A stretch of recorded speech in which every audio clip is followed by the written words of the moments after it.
జ్యోతి గారు. నమస్తే అమ్మా. శ్రీమాత్రే నమః. నమస్తే అమ్మా. శ్రీమాత్రే నమః. ఈ లాస్ట్ వీక్ లో చిన్న మిరాకిల్ జరిగిందమ్మా. మీ షిరిడి మిరాకిల్ కోసం నేను వెయిట్ చేస్తున్నానమ్మా, మీరు చెప్పే ఫీడ్‌బ్యాక్ కోసము. షిరిడి వెళ్ళాను. యాక్చువల్ గా షిరిడి వెళ్లే ముందు కొన్ని చిన్న అంటే 10 days లోనే అసలు వెళ్తాను అనే ఊహాగానం కూడా లేదు. బాబా గారు ఎలా రప్పించుకున్నారనేది అదే అసలు మిరాకిల్ అమ్మా. దేవుడు నాతోనే ఉన్నాడు అని చూపించే విధానం మాత్రం మీ దగ్గర నుంచే వచ్చిందమ్మా నాకు. అది చాలా చాలా థ్యాంక్స్ అమ్మా.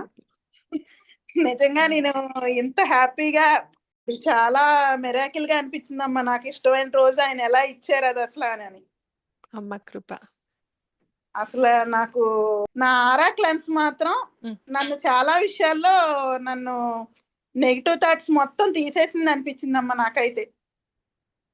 చాలా సంతోషం. ఫేస్ లో ఎప్పుడు ఏదో ఒక అదే ఎలా అంటే ఏదో ఎవరో ఏదో చేస్తున్నారా లేదంటే ఏదో విధంగా ఉండేది. ఈ రోజు నాటి ఫేస్ లో ఎవరు చూసినా ఏంటంటే వెలిగిపోతున్నారు అనే విధంగా నా ఫేస్ కనబడుతుంది. నాది నాకే అనిపిస్తుంది. నేను కూడా కొంచెం ఇంత అంత సిక్ అయ్యేదాన్ని ఎవ్రీ మంత్.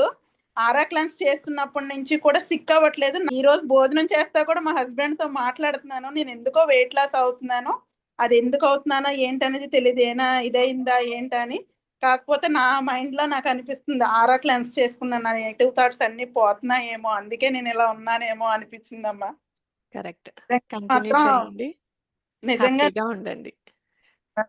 అసలు ఆ విషయంలో అయితే నా ఇంట్లోనే నాతో కూడా తిరుగుతున్నారు దేవుళ్ళు అనే ఫీల్ తో ఉన్నానమ్మా.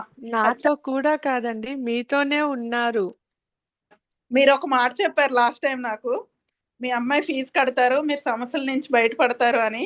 బాబా గారి దర్శనం చేసుకునే ముందే మా అమ్మాయి ఫీజు కట్టాకే నేను బాబా గారి దర్శనానికి వెళ్ళానమ్మా. అమ్మ కృప. అక్కడికి వెళ్ళిన తర్వాత కూడా మా అమ్మాయి బాగా చదువుతుందని నాకు 20,000 కన్సెషన్ కూడా ఇచ్చారమ్మా. చాలా చాలా సంతోషం. నాకు చాలా అసలు అమ్మ చెప్పడం ఏంటి, ఇదంతా ఈ 2 రోజుల్లో ఇంత మిరాకిల్ ఎలా జరిగిపోయిందా అనే థాట్ లో నుంచి బయటికి రాలేకపోయానమ్మా. అసలు అమ్మ కృప, అది నాదేం లేదు. అసలు నేను కూర్చొని పూజ చేసేంత నాకు టైం లేకపోయినా నేను అటు ఇటు తిరిగి డ్యూటీ చేస్తూ నేను ఆ మంత్రం చదువుకున్నా. దాని ఫలితాన్ని నేను అదైతే నేను చెప్పగలను. చాలా హ్యాపీ అనిపించిందమ్మా. చాలా చాలా థ్యాంక్ యూ సో మచ్. శ్రీమాత్రే నమః. నమః అమ్మా.